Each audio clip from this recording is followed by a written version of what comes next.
and welcome to this overview of air pollution.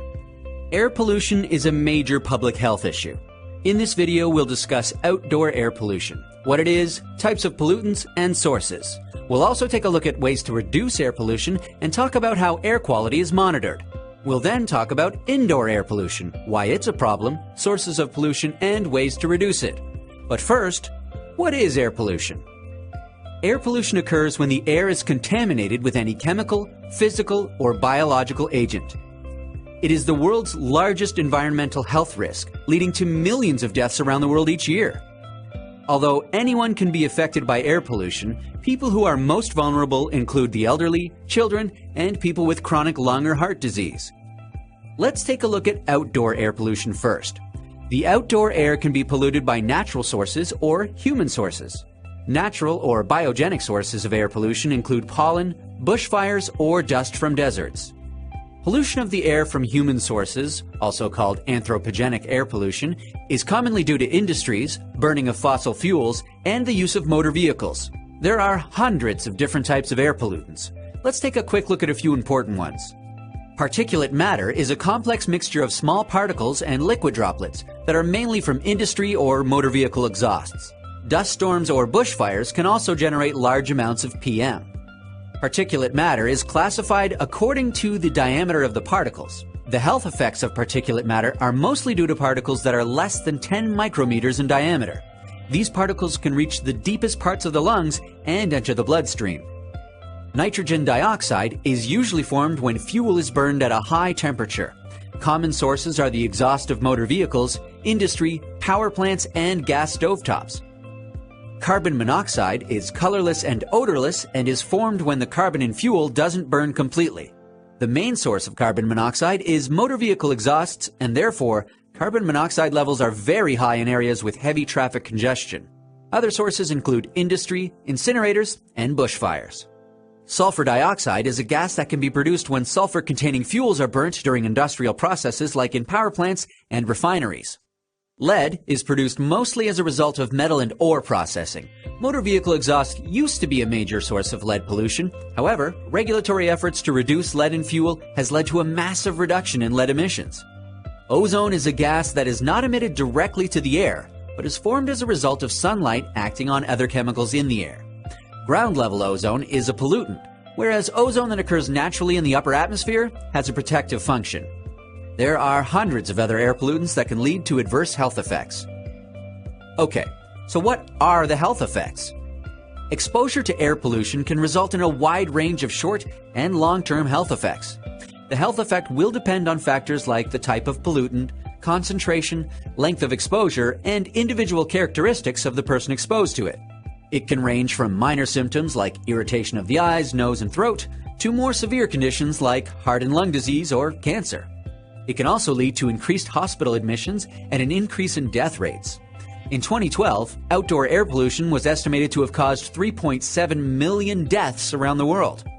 In addition to causing health effects, air pollution can also lead to damage to property, reduced visibility, and have other effects on the environment, like acid rain. What can we do to reduce air pollution? Well, there are many different ways to reduce air pollution. These require the combined efforts of governments, industry, and individuals. For example, governments can take actions like developing standards, regulating the level of pollutants in the air, developing policies to reduce environmental impact of development, and using clean energy sources. Industry can take steps like reducing their emissions to the environment, taking measures to prevent pollution accidents, or developing technology to reduce emissions, like electric cars. At an individual level, reducing the reliance on fossil fuels can be achieved with actions like walking, using public transport, or choosing energy-efficient means of living and transportation. Let's have a look now at how air quality is monitored. Most countries have national laws and regulations to control air pollution. These usually set out air quality standards that must be adhered to. These standards are set out by each country and will depend on factors like technological feasibility, economic considerations, capacity for air quality management, political and social factors. These standards specify the concentration of a number of selected pollutants called criteria pollutants that are allowed in the air. A useful way to track air pollution against the national standards is a measure called the Air Quality Index, AQI. This is a simple numerical or color-coded representation of how clean the air is. There are different ways of calculating the AQI, but it's essentially a measure of what the level of a pollutant is compared to what the national standard is. Now that we've had a look at outdoor air pollution, let's have a look at indoor air pollution. Now, although the indoor air quality is affected by outdoor air, the quality of indoor air can be significantly different. This is because there could be many sources of indoor pollutants. The most common source of indoor pollution in the world is solid fuels, like wood, charcoal, dung, or crop waste that are used for cooking or heating. Around the world, over 3 billion people use simple stoves or open fires to cook or heat their homes. These methods are inefficient and can lead to the generation of pollutants like particulate matter, which can result in concentrations indoors of up to 100 times more than that of the outdoor air. Other sources include tobacco smoke, chemicals released from building materials, furnishings, and household products, pesticides, asbestos-containing insulation, and products used for household cleaning. Factors like inadequate ventilation and, in some cases, heat and humidity can worsen indoor air pollution. Exposure to indoor air pollution can lead to health effects similar to those caused by outdoor air pollution. In 2012, the World Health Organization estimated that 4.3 million people died due to illness that could be attributed to household air pollution caused by the use of solid fuel. There are several ways to reduce indoor air pollution, including controlling it at the source. This includes actions like changing from solid fuels to cleaner and more energy-efficient solutions like biogas, electricity, or solar power, improving cooking devices, and reducing the need for open fire heating by constructing energy-efficient housing. Making improvements to the indoor environment. This may include increasing ventilation through windows or chimneys, or other design features like having the kitchen separate from the house. Behavioral changes like properly maintaining stoves and chimneys can reduce the accumulation of pollutants. Exposure to indoor pollution can also be reduced with actions such as using pot lids to conserve heat and minimize cooking time. So that's a look at air pollution, an important public health issue.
pong palagay, masyado na po polluted sa siya mo? Sa palagay ko naman yung lungsod natin ay hindi pa ganun ka-polluted. Dahil meron pa naman tayo, actually marami tayong mga forest pa dito sa San Jose. Para sa inyo, gaano nakalala ang air pollution dito sa buong bansa? Yung dito sa atin, yun nga, hindi pa siya masyadong polluted. Pero kung i-consider natin yung buong bansa, siguro hindi lang itong issue din ng buong bansa eh. Sa Pilipinas, actually polluted na siya. Pero problema to worldwide. So, yung sa global warming, yun na nga yung isa sa mga naging problem natin. Paano na-apekto ang air pollution sa inyong pamumuhay? Paano naka-apekto? Lahat ng ginagawa natin, kailangan natin ng hangin.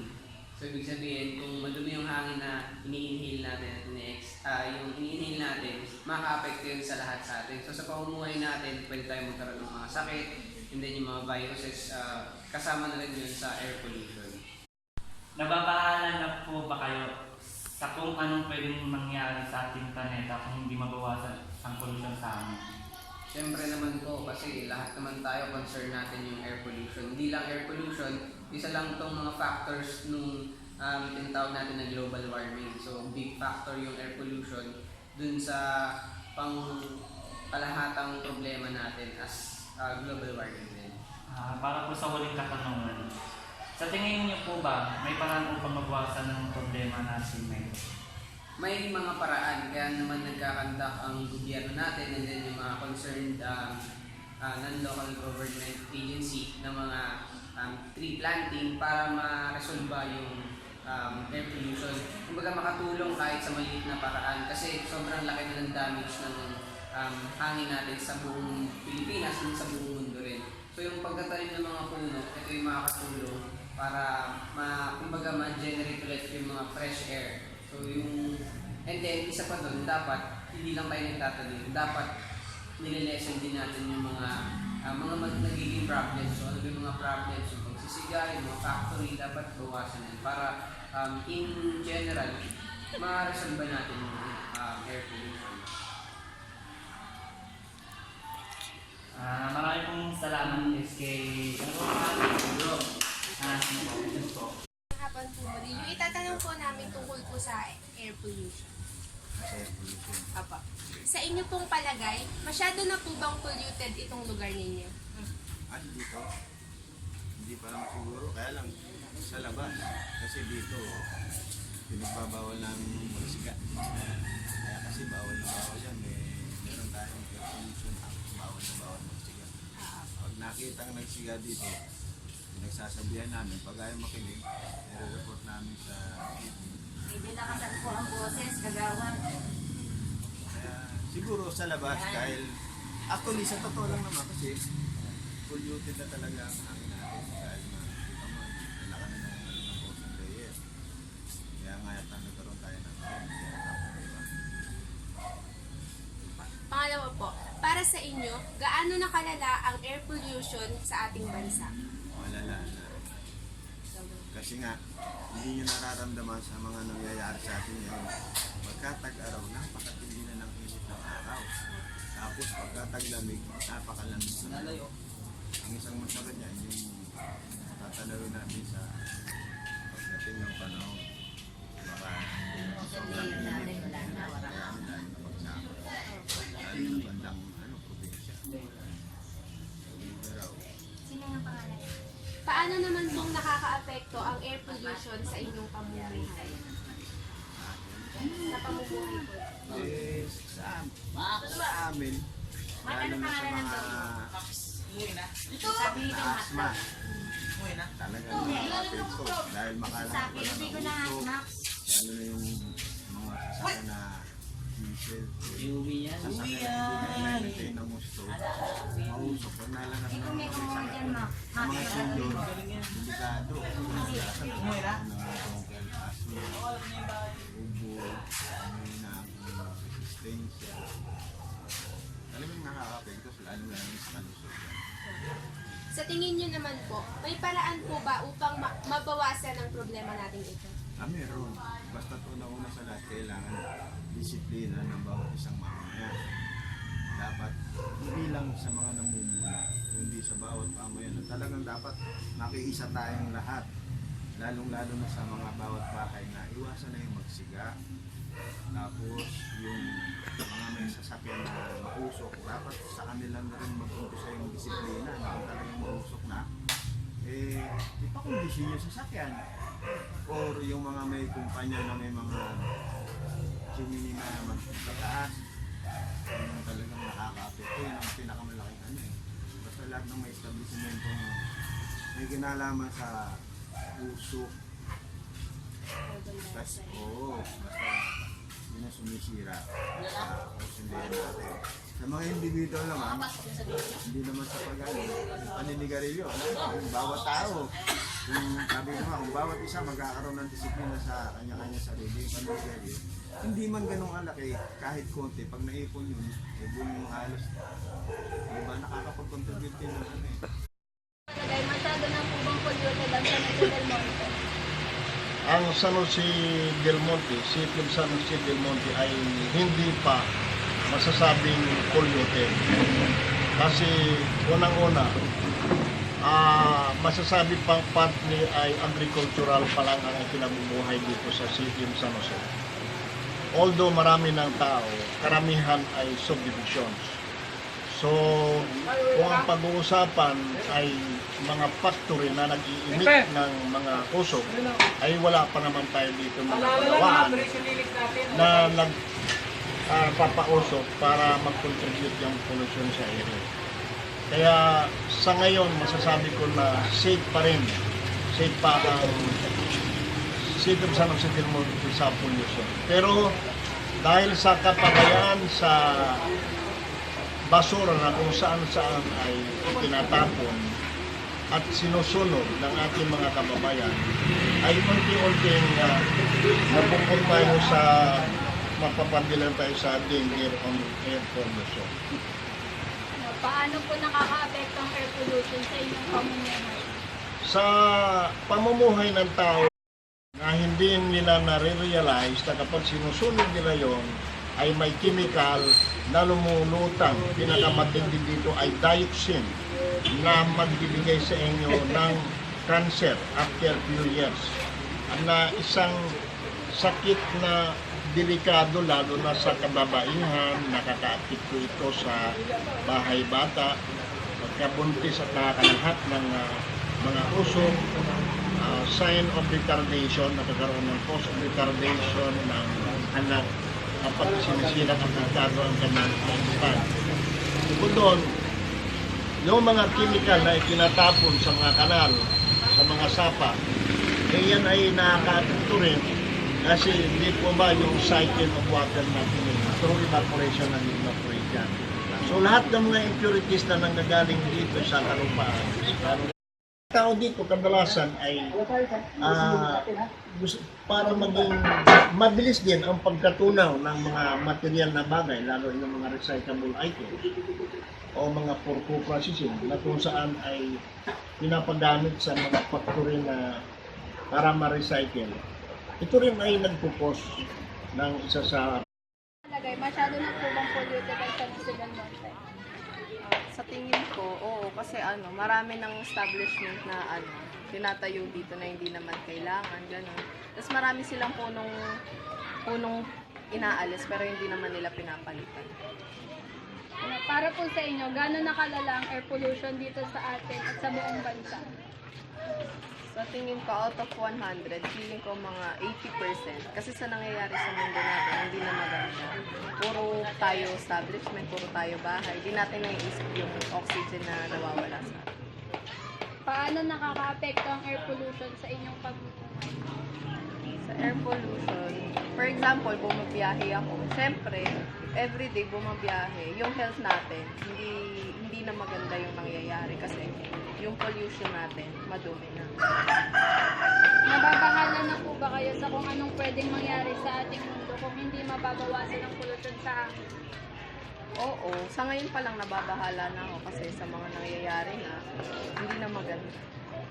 Sa tingin niyo po ba may paraan upang mabawasan ang problema na ito? Oo, maraming paraan kung lahat magtutulungan. Kaya lang, kasi maraming hadlang sa mga magagandang programang ginagawa ng gobyerno. Kaya hindi natutupad yun. Ako si Mylene Valdivieso. Ako ay 52 taong gulang. Maaari ko po ba kayong tanongin tungkol sa air pollution? Sige, wala naman. Ito po yung tanong ko. Sa inyo pong palagay, masyado na bang polluted ang San Jose del Monte, Bulacan? Kung kukumpira ko sa pinanggalingan kong syudad, which is Quezon City, mas less yung pollution. Pero nakikita na rin na labang umuunlad ang San Jose del Monte, Bulacan, ngayong naging city na siya. Nakikita natin ang pagsulpot ng iba't ibang establishmento. Lumalaki ang mga iba't ibang industriya, lalo-lalo na mga pangawaan sa iba't ibang bahagi. Na dadagdagan. Kumpara sa nung una akong tumira dito noong early 2000, malaki na yung difference kasi marami ring nakita ko maraming mga lugar na dating mapuno na naputol na, mga lugar na dating sana ay bahay ng mga hayop, ng mga natural, katulad ng mga ibon, wala na sila ngayon na tahanan. Ito po. Next question po. Para sa inyo po, gaano nakalala ang air pollution dito sa atin at sa buong bansa? It is alarming kasi actually kung tatalakayin natin to based doon sa pag-aaral na ginawa ng United Nations, kaya nabuo ang tinatawag na Millennium Development Goal o MDG nung year na binigyan. Para sa inyong palagay, gaano nakalala ang air pollution dito sa atin at sa buong bansa?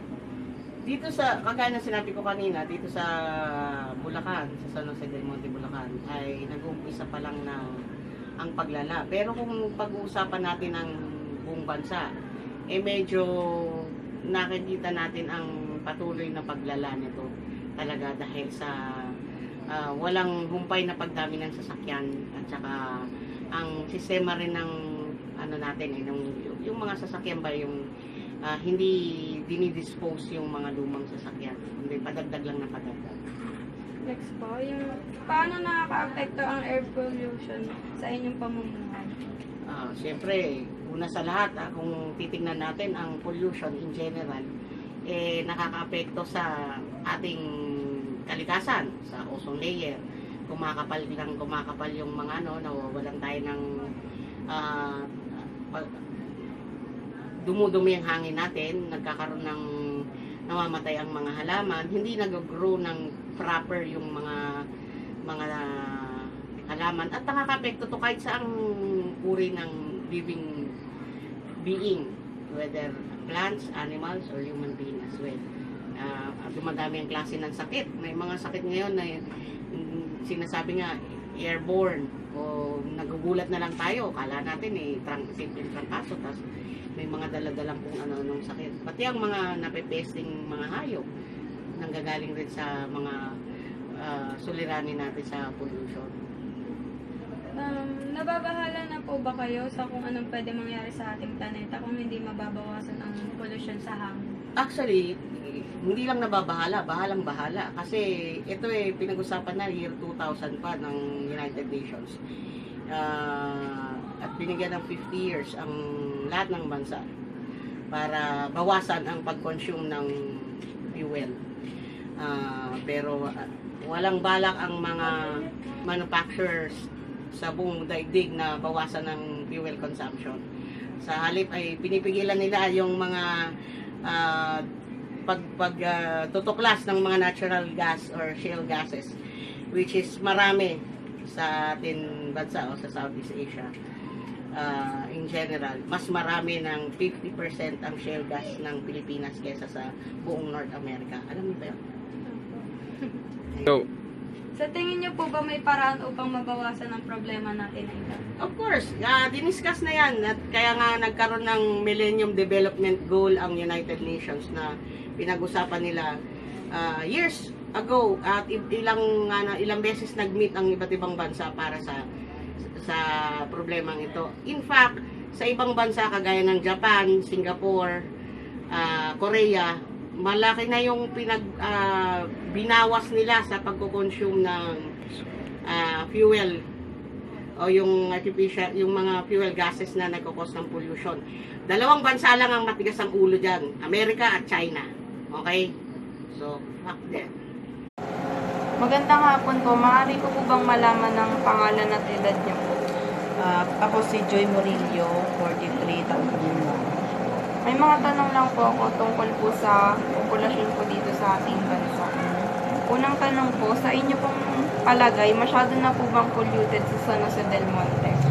Para sa akin, hindi pa. Kung ikukumpara natin sa Metro Manila, mas malala ang pollution doon kaysa dito sa San Jose del Monte. Pangalawa po, para po sa inyo, gaano na kalala ang air pollution dito sa atin at sa buong bansa? Malala lang ang air pollution dito sa ating bansa dahil sa sobrang dami ng sasakyan at sa mga pagsusunog ng plastic. Pangatlo po, paano makaka-apekto ang air pollution sa inyong pamumuhay? Nakaka-apekto ang air pollution sa aming pamumuhay dahil sa mga bata, maaari silang magkasakit. Pang-apat po, nababahala na po ba kayo sa kung anong pwedeng mangyari sa ating planeta kung hindi mababawasan ng pollution sa hangin? Oo, dahil kung hindi mag-iingat ang mga tao sa kapaligiran, lalong dadami ang maapektuhan, lalo na ang mga bata. Panglima po, sa inyo po ba may paraan upang mabawasan ang problema natin ito? Oo, mababawasan ang problema na ito kung ang mga tao ay maging responsable sa ating kapaligiran at maingat sa mga bagay-bagay na makakapekto sa ating bansa.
a little something more. I've got a plan in mind, a special thing in store. The light bulb inside my head said, get out and play, 'cause you never feel It's my lucky day.